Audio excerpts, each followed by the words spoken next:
There'd be a lot of poop in my pants. I've seen a 6-foot alligator go swinging through the air and slam into a tree. These guys are the scientists of the supernatural, lecturers leaving lessons for inquiring laymen. They are applying the scientific method to a world that baffles science. They are the cryptids of the corn. But who else has big black wings and red eyes? Batman. Oh, Mothman. Oh yeah, Mothman. A great white shark was stolen. Oh, someone stole a shark? I got stuff for you don't even know about. She's a witch. She turned me into a newt. Who knows? Anything could be possible. Anything could be possible. It's really big abduction vibes. Holy moly. It sounds like you were abducted. And it just stood up. I mean, it just like kept going and going. And she goes, what the?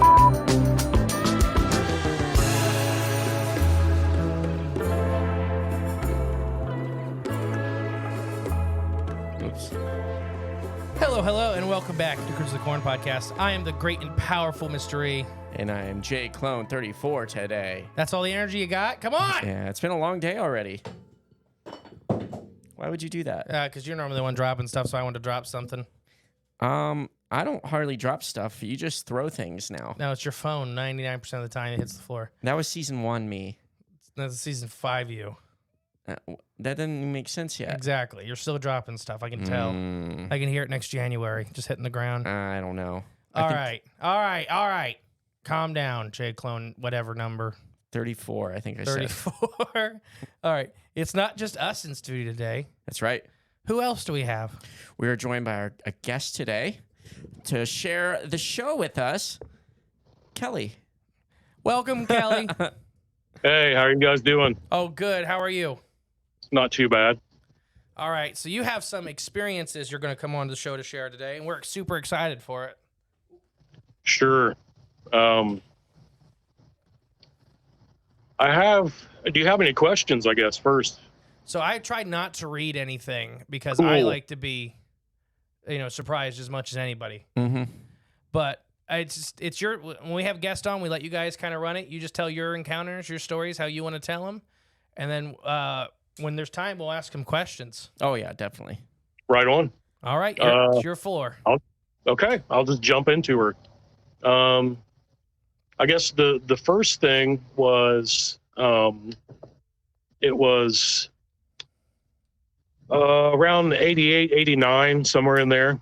I was about 15-ish, something like that. And me and a friend were playing outside in a clearing back in the woods. And which, oh, by the way, it was maybe a couple hundred yards from a very old cemetery. And we were just, doing stuff boys do in the woods. We had been riding our bikes and we're just doing weird stuff out in the woods. And we felt, which, I had a friend with me that can corroborate all this, but he passed away a few years back.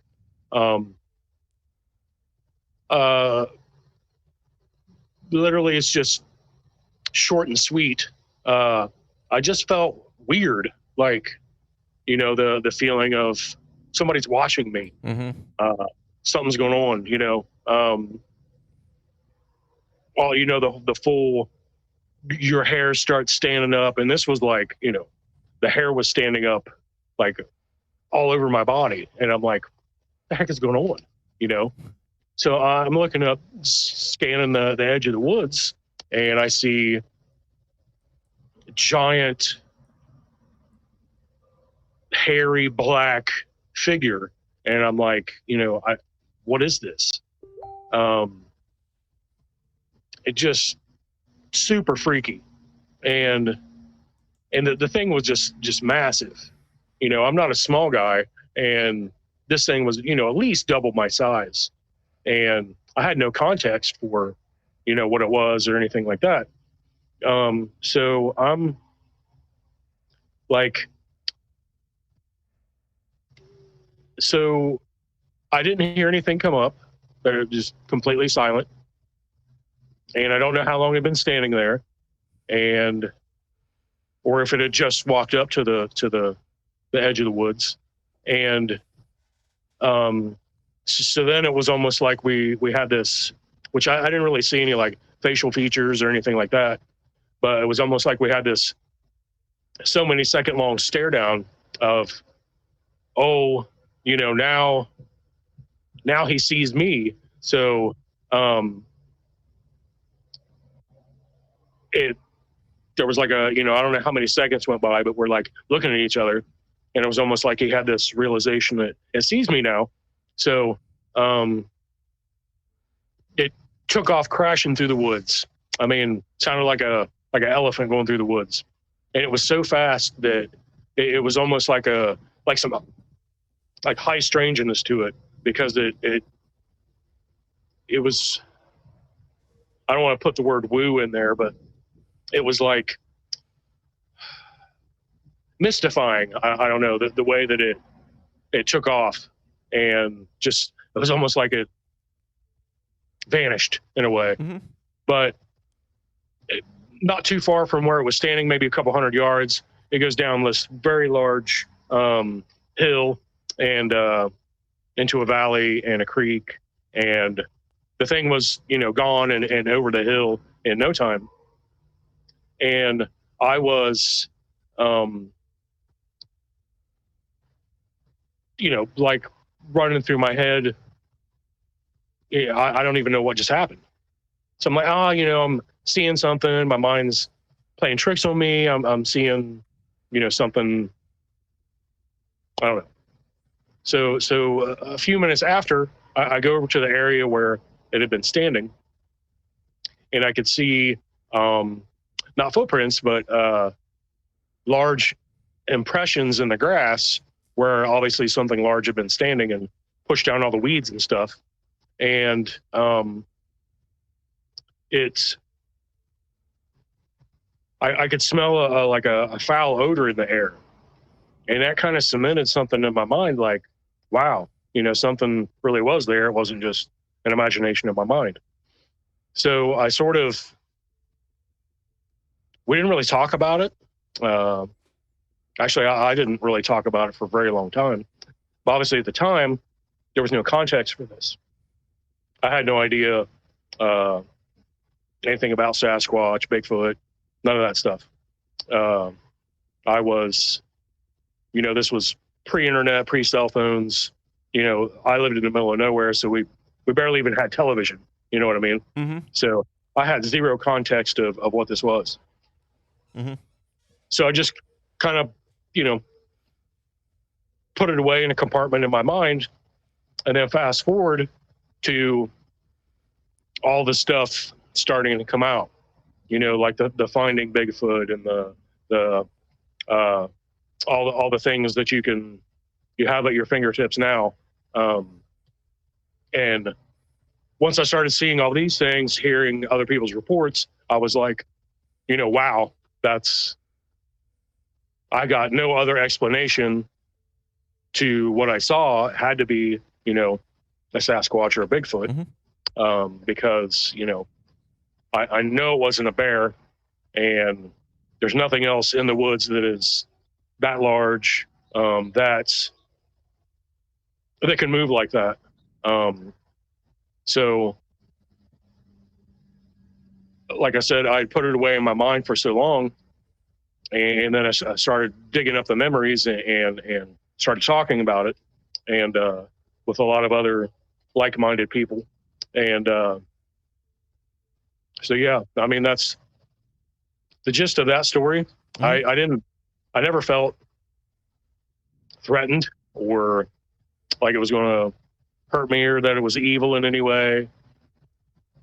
But again, I had no idea what it was. You know, had I known ahead of time what it was, you know, that might have, I don't know if that would have changed things or not, but haven't really had any other encounters, which I like to say, you know, people are out trying to find Bigfoot. You know, Bigfoot found me. So I'm not really trying to actively go find him again because I don't know if I want to run into one in the dark in the middle of the woods at some point. But I've heard, I spent a lot of time in the woods over the years. I've, gotten whistles and whoops and tree knocks, but never another sighting. I found what I thought was a kill site at one point. I found this clearing where there was like 4 or 5 dead deer carcasses in this one little small area. And I'm like, there's not much else in our woods that would do that. We do have coyotes, wolves, bears, cougars, and the like, and wild dogs, but those are pretty rare. And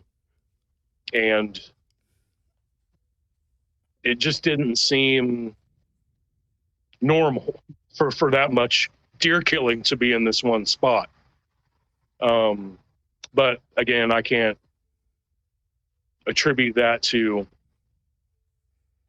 a Bigfoot. It was just something odd that I'd seen, like along with the noises that I've heard in the woods. That'd be like a Class C sighting, right? Yeah, I mean, I guess. Yeah. But yeah, I mean, I don't really have much else. My sighting was super brief and super uneventful, I guess. But yeah, I mean, it cemented, once I found out later, what it was, which I'm certain now that it was a Sasquatch, but now it's had me on this long journey of talking to like-minded folks and going to conferences and watching stuff and listening to podcasts, and I just find it kind of fascinating, I guess. I don't really know what they are. It's the mystery. I'm in the flesh and blood camp. I'm open to, and I'm not saying they can't have a little woo, but I'm a flesh and blood guy. I believe it's a living, breathing creature that lives in the woods, that is just much better at bushcraft than we are. Yeah. So that would explain, everybody's like, why haven't we found one? Well, I mean, we probably have, but that's a whole nother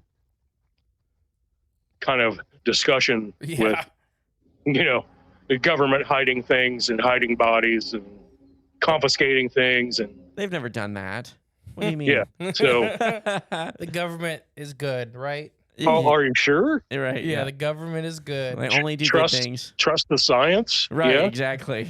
So I was a scientist and I didn't trust the science. Okay. Fair enough. Trust the science, never question it. And that's the way it should be. That's the way it should be. That's the t-shirt right there. No, so I think your encounter is incredible because it highlights certain behaviors that are shown through Sasquatch through history.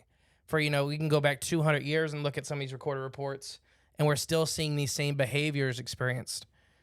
So my first little comment is, like, it got behind you guys without you knowing it was there.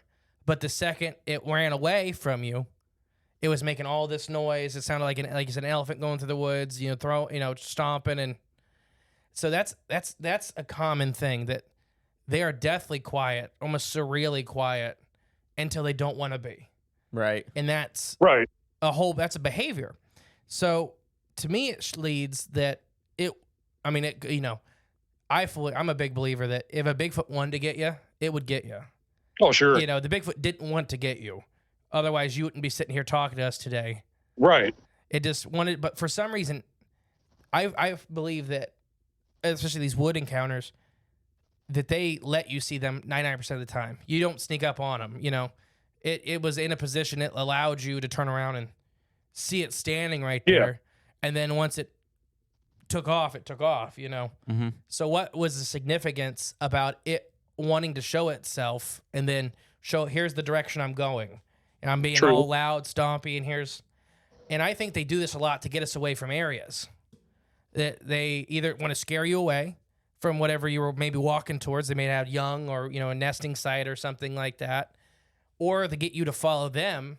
We see that in birds and stuff today, and other primates. And if we think Bigfoot's a primate, that, here I am. I'm going to make all this noise going down this way. Yeah. So now if you're curious or you're a hunter or a predator, Follow me. you're this going to way. follow them that way when, the offspring could be over that next ridge or a nesting site or a food source or a kill site, something worth protecting.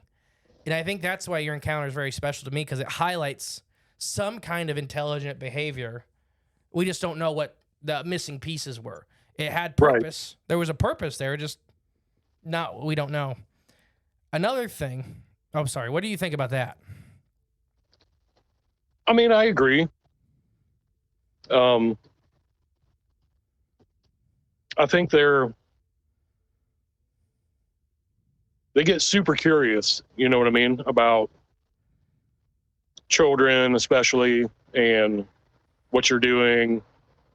If you're making happy sounds, it's like wanting to just watch and see what you're doing.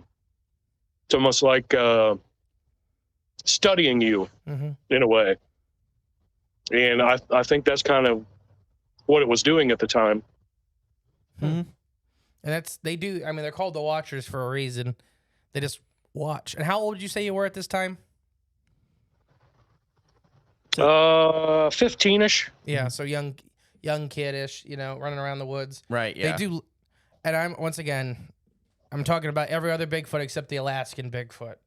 They do just enjoy watching kids. Yeah, it seems like to be a common theme. Like you're saying with the playing and stuff like that. The really famous Ohio one, Doug Waller, that's probably the one that got him started, was the mother Bigfoot that literally walked onto a playground with a mom human and 3 small kids. And this big, humongous Sasquatch just kind of sits down and is watching these kids play. And the kids aren't scared of it, and they're watching it. And, they back all the way up down the road. The mom freaks out. And then the kids are saying, like, no, she watches. Oh, sorry, technical difficulties. She watches this play all the time. And so the kids weren't scared of her because she's always kind of hanging out, this giant Sasquatch. One heck of a babysitter. Oh, yeah. A dog ain't getting those kids. That's true. There's a 9-foot, 2,000-pound Sasquatch watching over him. But I do think, whether it's curiosity, general good nature, or they're just bored, and we're entertaining, especially kids. Kids throwing sticks in the woods, kids, doing kid stuff.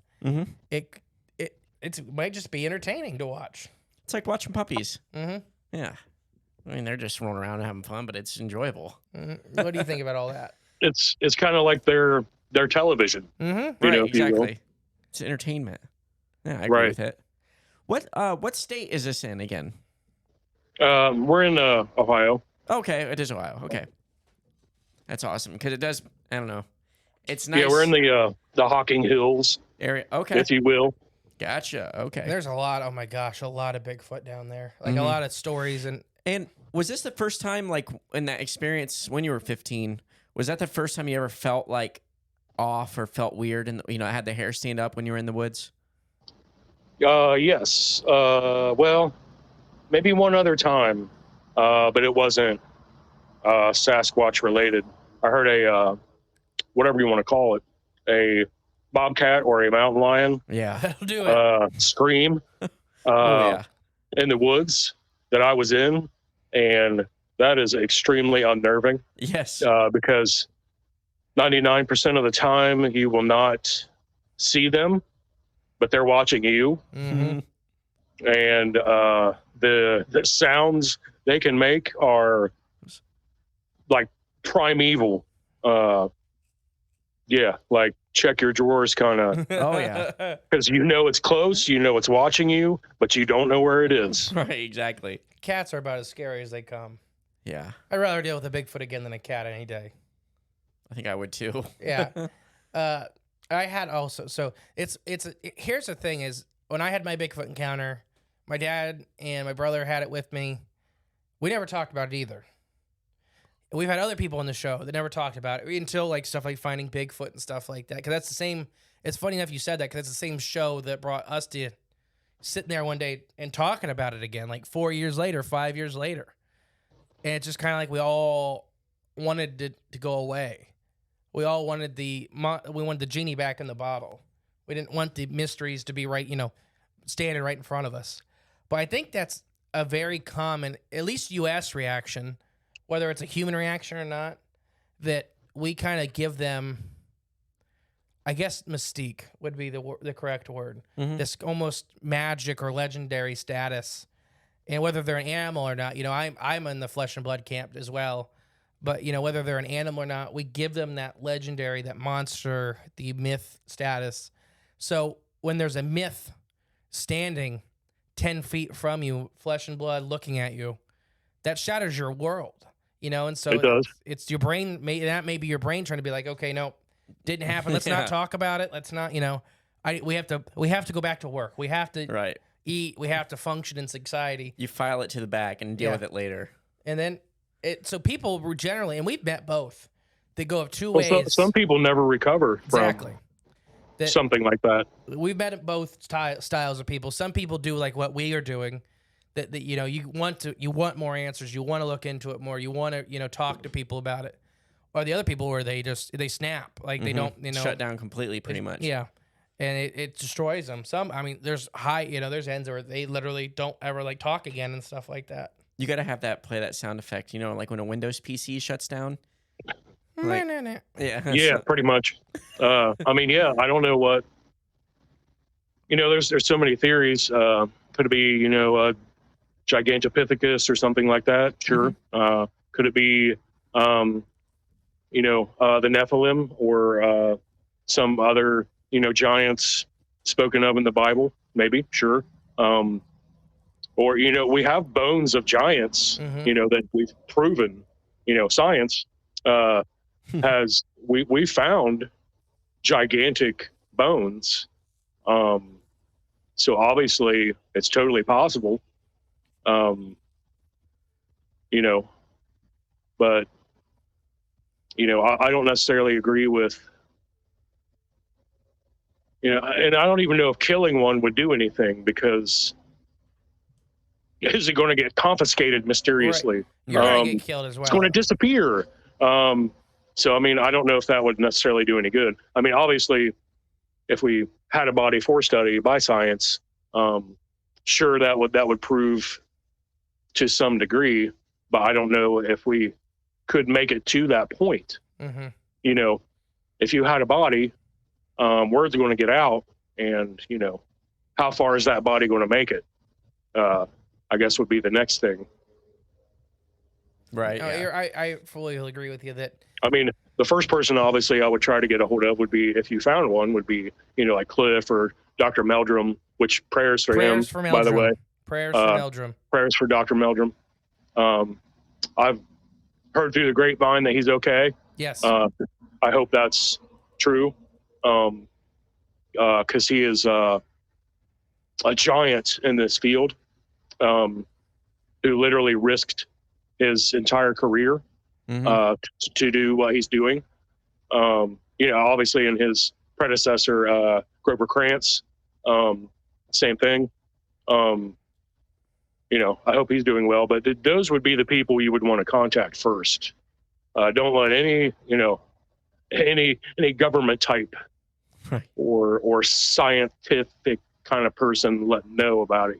Stay away from black suits and lab coats. Yeah. Yeah. You want Dr. Meldrum or Cliff or Dr. Jones or somebody of that stature to help you with the next steps. Or Cryptids of the Corn podcast. I'll tell you this. Or I don't know if you'd be the first person I call, but what? But you'll be on the list, okay? Okay. If anybody ever does end up with a whole Sasquatch body, yes, whether it's a trucker, I fully believe who's going to get one is a trucker. I'm curious to see where you're going with I've heard many stories of Sasquatch being hit by semis and the body laying alongside the road, whether living or dead, and said body disappears. Oh, I think It they is get it. confiscated mysteriously by Immediately cut the off the black SUV people, or Yeah. whatever you want to call it. So here's what I'll tell everybody: if you end up with a whole Sasquatch, you cut off the head and the arms and the legs, and immediately disperse them. Oh boy. I'm not joking. You get the body into big chunks and separate it. Sounds like a murder scene. Well, if you don't want it to get taken, and I mean confiscated, Yeah. you literally have to do that. Where you pack it on dry ice if you need to, hide it, you drive around, whatever you got to do to separate large chunks. I'm not like talking about fingers and stuff like that. Right. Whole organ sets or whole body sets. An arm and an arm is proof. A leg is proof, and you have musculature, and you have it's not one single femur bone. Right. It's a whole section, and then the torso, and then that way, if you do, because it will get confiscated. I'm a big believer in that. That way, it was a chance. Like the lady that had what was it? I can't even remember. She had something, and they all took it away, and that's how the only reason she had proof that she even had it at the beginning. Was It was there? a fossil. It wasn't Sue the T-Rex. It was another lady with another dinosaur. The government took her dinosaur away, and the only proof she had is she took some of the vertebrae out and hid them, and so she had missing pieces to their Right. the exact animal. But yeah, so if you're hearing this, and you just smoked a Sasquatch at 2 a.m., get the hacksaw out, mail us an arm, mail Meldrum a leg. He would greatly appreciate a foot. And then I'll take the head and make a Halloween mask out of it. And then I think you better have something better than a hacksaw with you, because that's a big you're going to be cutting for a while, and you're going to be worn out. Get a Zolzol. Little scroll saw. Let it take forever. Yeah. Little pocket knife, not happening. We're Right. lucky. Leatherface, the truck driver, will be the one that hits him. You have all the tools in the back. Yeah, he's like, I actually have everything for this. He's listening Then right if you now. want to bury the different parts in different places, then you got to dig holes. I mean, it's Right. you're looking It's at a a process. marathon. It's a process. You got to work quick. Hopefully you don't get pulled over and they're like, what were you doing here? I was looking for a Sasquatch. It looks like you're committing a murder, sir. Remember, all of our listeners, if you do hit a Sasquatch, our contact number is on the website. Me and Jay will go drive out there. Right then and there. We'll end up disappeared for the government with you. For a Sasquatch body? Yeah. I can see you showing up in the town, head to toe, covered in blood. Like how quickly something will happen to you. Right. Yeah. Been there, done that. Pulling in the gas station, get a pop. Covered in Yeah. blood. It was a long night. Yeah. Yeah, been a long night. You got any espresso? We got a 6-hour drive. Gosh. Or hand delivering this to Meldrum. Oh my gosh. No, okay, there's everybody's. The deer thing. Now, to get back on track. Oh, yes. So the pile of deer, it's weird that you mentioned that. Where was that at, kind of roughly? Was it out in the middle of the woods? Was it near a road? Only a couple miles from my sighting. Really? And many moons later, we're Okay. talking 30 years later, almost. Now, did they look like they were scavenged roadkill? Did they look like they were kills or deer shots or anything like that? I mean, there wasn't a whole lot left. Okay, so they're I pretty mean, as far processed. like flesh wise, Yeah. mostly bone, Okay. some flesh, but it looked like they'd been ripped apart to me. I mean, I had pictures of it, and I had shown some people, and they kind of, without a sighting or without any, Right. real evidence or anything, it was just kind of poo-pooed. I just thought it was strange, because what do we have that would, be catching that many deer, taking them to the same spot, and to where there's literally a tiny field full of deer bones and parts. There's not much out there that would be doing that. Right. So I have a thought. Actually, here in Hardin County, where we're located, the road crew got in trouble because what they do is they collect all the roadkill deer. and most of the time they just put it back in the woods somewhere. And they'll put 4, 5, 6 of them together, and that way they'll let the scavengers kind of take care of the rest. Our road crew though got in trouble because they did 30 of them in one spot. Good night. So the scavengers just couldn't handle it. So a big rain happened, and near where we were turkey hunting, the little creek had I found, I think, 15 bloated deer corpses. Oh. In 10, 20 feet. Oh, so no. I start calling the DNR and everything like that, saying, I don't know what's going on. There's just all these deer are bloated and dead and everything. And they had already kind of known, that crew had already gotten in trouble. So they called and they just were like, hey, yeah, don't worry about it. It's already on our radar, but thank you for calling. Yeah, we know the culprits. Yeah. And they were trying to keep it, kind of hush-hush. And then I have a loud mouth, so that didn't work. Way to go. Oh, no, they got them out of the creek. Well, I guess the squeaky wheel gets the grease. Mm-hmm. But no, so that did happen in our county, but they are supposed to do that in smaller piles, 4, 5, 6 deer, because raccoons and coyotes especially and vultures can handle that number of corpses versus 30. Right. Yeah, I mean, that's a possibility. That's just a thought. I just know I've seen that because that's what they do, at least our part of Ohio, northern Ohio, is they have a couple woods that get permission. And a lot of those guys coyote hunt anyways, so they'll, they kind of have a pile that stock their own woods. They want to hunt. Yeah, makes sense. It's good thinking though. Oh, I mean, you got to do something with the corpses. Right? Yeah. They don't render them or nothing. They used to render them, which means turn them into product. Okay. Dog food or that kind of stuff. But they got away with that practice years and years ago. Okay. You have any questions? I mean, not right now. No, we're still doing good, I think. Okay. Yeah, it's definitely an interesting. It's fun, hearing stories.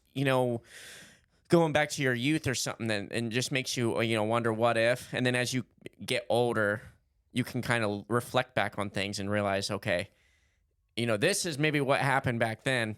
It's just those kind of stories are always interesting to experience and go through. Not just personally, through yourself, but hearing them from other people. It's always enjoyable. Yeah. I think, like you touched on earlier, I think finding Bigfoot gets a bad rap. Sure. For the most part, they were not in control of what content was put out there. Obviously, they have producers, people behind the scenes that decided what they were going to show, what they were going to do, because it is a television show. Mm-hmm. But at the same time, look at all the people that have now know, what the heck, a Bigfoot is, or have come forth with stories, or, feel more comfortable talking about it. And actually, going into conferences and actually getting to talk to them personally, which Cliff does everything under the sun, I think. Yeah. He's at everything I ever go to. And it's a list of people and Cliff, Right. at pretty much everything ever. So he's a very busy man, and I know he's super boots on the ground. He's investigating several cases right now. I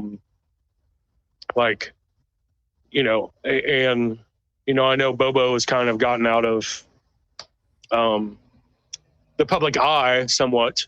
He's still in the field, and of course you had Renee, the skeptical scientist, which you got to have that. Mm-hmm. You can't ever say something is 100% because we don't know. You know what I mean? You need someone, to push back. Matt, you got Matt, like him or not, he's one of the best there is at what he does. And, I think some people were like, well, it really kind of made it almost comical and set the research back. But I think the opposite. I think it pushed everything forward in a big way. So many accounts have come forward from this, especially in my area of Ohio. Matt the whole thing started here. Matt got the Ohio Howl, the Grass Man,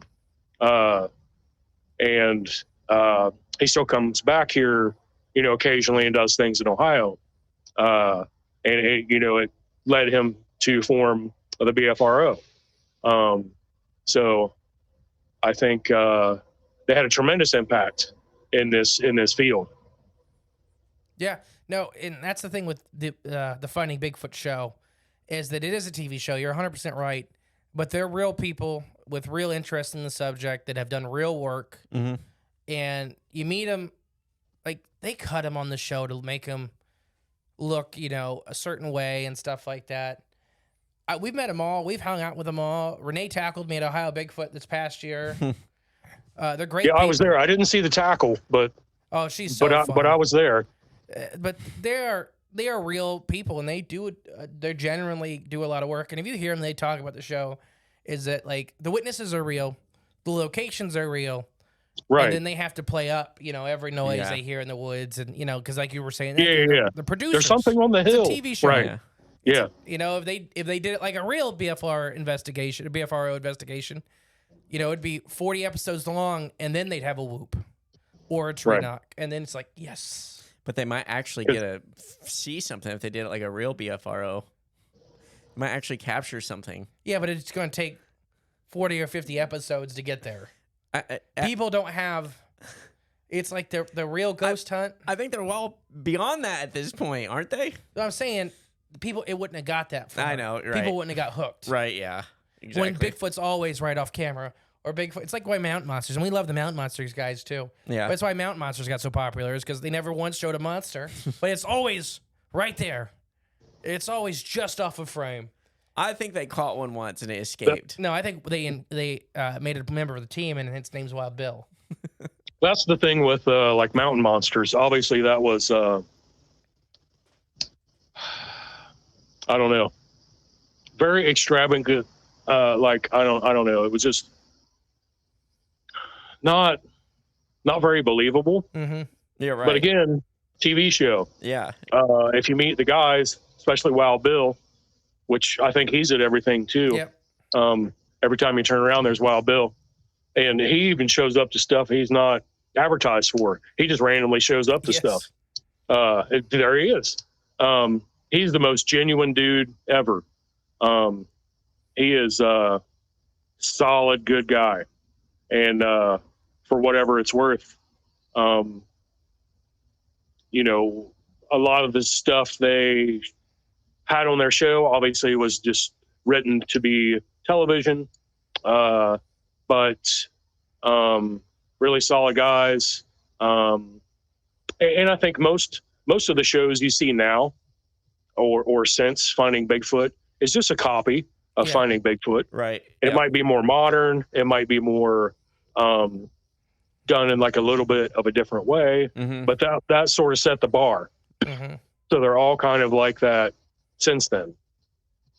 Yeah, no, I agree with you that it definitely, but it made the word Finding Bigfoot made the word Bigfoot not a dirty word anymore. Yeah. I really think that was the first big show. The first big thing, Harry and the Hendersons did it way back in the day a little bit, made Bigfoot kind of fun.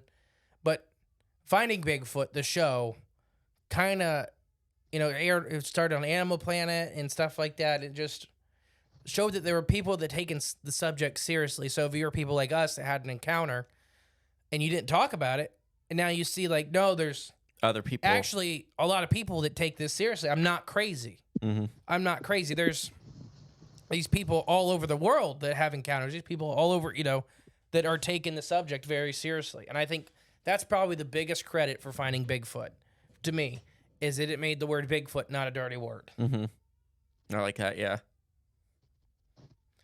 Kelly, you got anything else for us? Nothing really. I think that's about it for me. Well, we appreciate you coming on. It was great. Yeah, definitely glad you shared your story with us. Yes. And we'll see you, actually, when this comes out, we'll see you this weekend at the Hocking Hills Bigfoot Conference. Yep, coming up here, a couple weeks? Yep. I think? Yep. Yep. For everybody listening to this, it'll be like in 4 days. but it's right. it's going to be a fun one. B Mills puts that on. It's a charity event. Everybody come out, spend some money for charity. It's a great event. I love it because it's a smaller event with high-end people. Yeah. You know, you're still getting all the big names and Bigfoot and all that stuff. They got a great speaker roster this year. Yours truly will be speaking. Yeah. But no, it's just it's always fun. Anything B touches turns to gold because she genuinely cares about the community and about Bigfoot, and it's a charity event. Come spend some money for charity.